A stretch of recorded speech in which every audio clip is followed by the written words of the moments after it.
and over there is too much. Right. Because in the end, what have we achieved besides making the entire world enraged at our behavior? There's a, what's his name? Joel Skousen.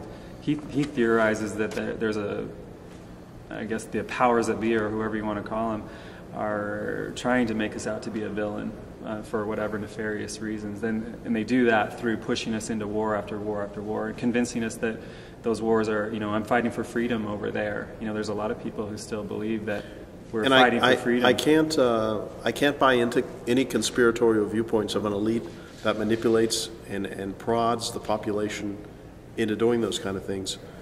We've been an empire since 1898. Some would say ever since Thomas Jefferson made the Louisiana Purchase in 1803, we've been an empire. And to a certain extent that's correct, but those were two distinct empires. The empire from 1803 to 1898 was one in which I reckon people were fleeing from the Constitution, which is why they were heading west. The empire that we created started in 1898 with the Spanish-American War was where, if you want to refer to them as the power elite, were intent upon expanding colonial holdings or maintaining or encouraging new profit centers around the world at the point of a bayonet, which is really not the proper way to gain commerce and market share. Now, I agree with pretty much, I think I agree with your philosophy maybe 99%. I'm willing to be convinced otherwise, but I'm a huge fan of the Constitution. I feel almost maybe misguidedly that it's a sacred document and that we haven't really ever followed it. But do you I think we followed it to the letter. I think that's why we're in the fix we're in. Remember, the Constitution had two primary goals when it was created. It was designed for putting a gun in the hands of the national state and having unlimited taxation authority on individuals beyond state lines. It established both of those things. Proof of the pudding is that from 1791, after its ratification, through 1803, the first dozen years, we have the Whiskey Rebellion because of tax evaders. We have 1798, the Alien and Seditions Act, where people are being prosecuted and jailed and fined for speaking ill of their government. We have taxes on houses, we have taxes on land, we have taxes on slaves, we have taxes on documents. The only reason we did not have taxes on income at the time is because we didn't have the sophisticated technical accountancy requirements we have today. Otherwise, they would have found a way to levy taxes on people's income. But fortunately, it was very much a combination of an income and barter economy, so it made it really difficult for any government agency. Any government agency to track. Plus, there was no Federal Reserve at the time, even though Hamilton wanted a national bank. But Hamilton did get his 4 iterations of the national bank, and the one created in 1913 was the 4th one that was created. The only time in this country we have not had a deficit was 1838. Every year before then, every year after that, we have had a deficit on a debt, a funded debt, like I talked about earlier.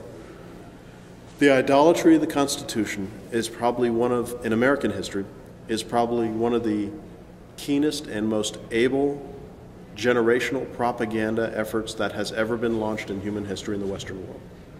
To have an idolatry of a document that basically puts chains and fetters on all of us. Remember that the Bill of Rights was originally 200, then reduced to 12, then reduced to 10.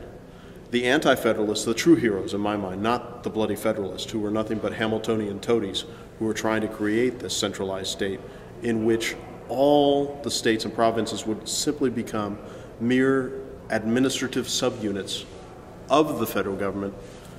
The Constitution. Name names anti-federalists, like Patrick Henry. Patrick Henry. Patrick Henry would be one. There were 85 anti-federalist papers that were published that are available on the net pretty readily, and I would urge you to read those if you get a chance. And they all had different kinds of names like Furious Farmer or Publius or something like that. So a lot of them were pseudonyms, untraceable at this time. But the Federalists did the same thing. Right. With pseudonyms. So, John Adams, why would HBO make a production of John Adams? HBO. I mean, you and I both know the media is very collectivist in status and their orientation. Why would they make that? Because even the original Patriot Act, right? Well, that was 1798 with the Alien and Seditions Act. That was the original Patriot Act. But they do that because Adams was a statist. Adams was one of them. Washington was one of them. Washington had no regard for the common man. He simply viewed them, as the theme was this evening, as cattle. And that's what we are, as cattle. I've seen it, and I'm a slave to whatever bits of history come my way. It's hard to go back in time and verify, but I've seen it as a tug of war between Jefferson and Hamilton, kind of pulling on Washington. And I think it looks like Hamilton won. Hamilton won. He got the better of it. But isn't it curious that they drafted the Constitution and started ratification while Jefferson was in Paris? Isn't it curious that in 1790, in Rhode Island, which was characterized as Rogue Island, in the only voting plebiscite by the people to vote on the Constitution as it was, it lost 6-1. And did they impose a military blockade? Is that how they got them to vote? Yes, they did. Yeah. Among other things. So really, that was the first Civil War, quote unquote, or first war of secession before they ever even became a. That could very well be the case. Member Certainly. of the Union. Yeah. All right. So you said something that made my jaw drop because are you familiar with Argentinian blogger named Fairfall? I am. Yeah. Okay. So Fairfall. Because I'm a foul guy. So. Oh yeah, that's FAL? a whole nother thing. I not FOUL, but FAL. I know. Okay. So, but you just wrote a blog about standardizing towards the AR-10 and AR-15 platforms. I did. Yeah. Okay. That's something cool I want to talk about later. Interesting. Okay. So Fairfall is moving to Texas, right? Oh, how interesting. I didn't know that. Okay. And BUPPERT, an equally prestigious blogger and preparedness expert, is thinking about moving to Argentina. Maybe we can trade houses. Maybe you guys can just to move stay to Arizona. put. We can switch.